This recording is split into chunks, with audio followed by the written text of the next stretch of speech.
Bismillahirrahmanirrahim. Assalamualaikum warahmatullahi wabarakatuh. Syukurillah, masyaallah kan wa ma lam yasha' lam yakun, la haula wa la quwwata illa billah. Asyhadu an la ilaha illallah wahdahu la syarikalah wa asyhadu anna Muhammadan abduhu wa rasuluh. Wassalatu wassalamu ala Rasulillah wa ala alihi wa ashabihi wa mawala. Amma ba'd. Ikhwan akhwatillah, azakumullah. Hari ini mencuat ada istilah subhat Islam non politik. Ya, bahkan mengidentikan Islam non politik itu diidentikan dengan bentuk sekuler.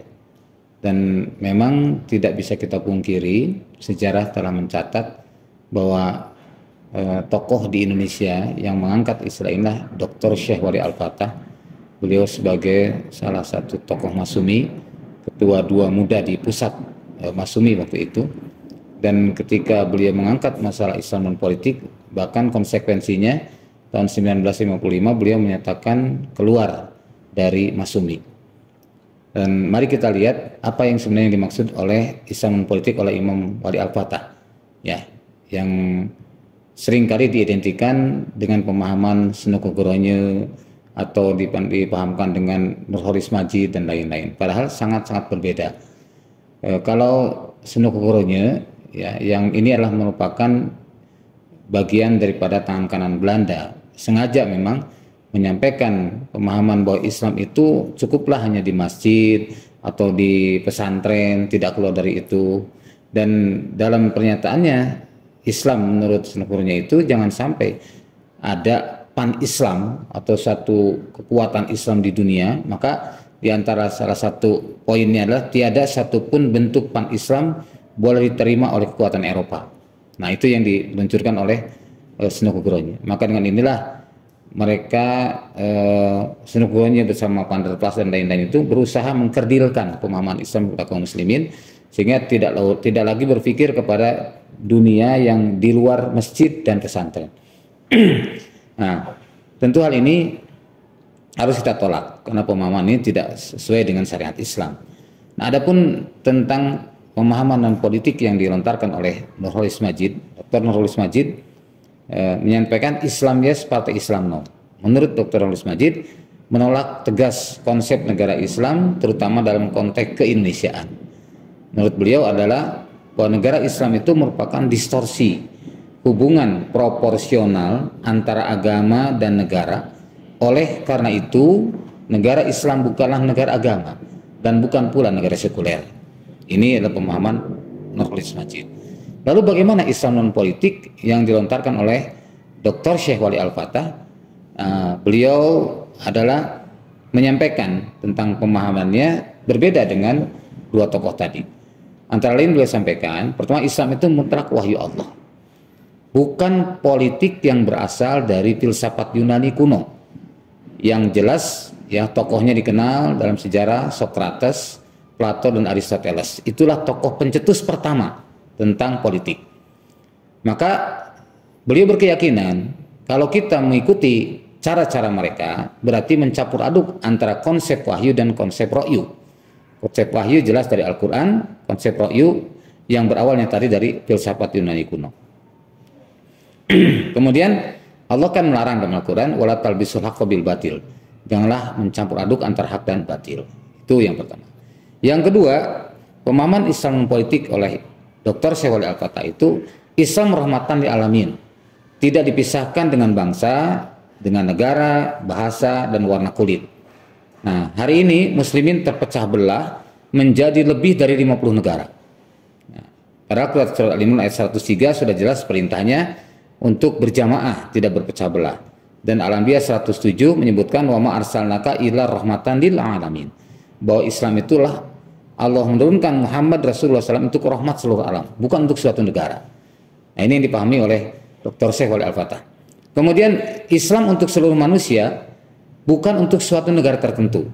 Ya, seperti disebutkan surat Al-Anbiya tadi dan surat Sabah 28 wa ma arsalnaka illa kafatan linnas. Tidaklah kami utus engkau Muhammad kecuali untuk seluruh manusia. Kemudian yang keempat, Islam sudah sempurna, tidak perlu menggunakan konsep barat ataupun timur. Nah, ini yang diyakini oleh Imam Al-Fatah tentang Islam non politik. Bahwa dan Al-Maidah ayat 3 jelas al-yauma akmaltu lakum dinakum wa atmamtu alaikum nikmati wa raditu lakumul Islam madinah. Jadi dengan kesempurnaan Islam ini sudah mencakup seluruh aspek kehidupan dari hal yang sekecil mungkin, dari memotong kuku istilahnya sampai mengatur urusan masyarakat itu sudah ada sistemnya. Jadi tidak dengan konsep-konsep di luar Islam. Nah, kemudian di dalam surat Al-An'am ayat 115 disebutkan wa tammat kalimatu rabbika sidqan wa adla. Jadi telah sempurna kalimat Rabbmu benar dan adil. Jadi kalau ingin menerapkan konsep yang benar dan adil hanya dari Islam. Kemudian yang kelima, konsep kepemimpinan yang jadi standar ideal adalah sunnah Rasulullah dan sunnah khulafaur rasyidin al-mahdiyyin. Sebagaimana hadisnya, wa'alaikum bisunnati wa sunnatil khulafaur rasyidin al-mahdiyyin. Nah, inilah yang jadi pegangan Dr. Syekh Wali Al-Fatah. Kemudian non politik dalam hal ini bukan anti kekuasaan, tapi berkeyakinan bahwa kekuasaan itu mutlak milik Allah. Bagaimana firman-Nya, qulillahumma malikal mulki tu'til mulka man tasya wa tanzi'ul mulka mimman tasya. Katakan Allah yang memiliki semua kekuasaan, Allah akan berikan pada siapa yang dikehendakinya, walaupun akan mencabut dari siapa yang dikehendakinya. Dan di dalam surat Al-Anbiya ayat 107 juga disebutkan bahwa bumi Allah ini anal adu yarisuha ibadiyas sholihun. Bahwa bumi Allah ini akan diwariskan pada hamba-hambanya yang soleh. Maka diyakinilah dalam ini bahwa orientasi perjuangan manusia dalam berjuang menegakkan kalimat Allah adalah bukan kekuasaan, tetapi ridho dan karunia dan ampunan Allah SWT. Kalau dengan itu kemudian Allah berikan kekuasaan, diyakini oleh beliau itu sebagai buah ketaatan, bukan orientasi perjuangan. Makanya misi kenabian itu semua sama, ya, menegakkan tauhid atau mendakwahkan tauhid dan menegakkan Islam dengan tidak berpecah belah di dalamnya. Demikian di surah surah An-Nahl ayat 36 dan surah Asy-Syura ayat ke-13.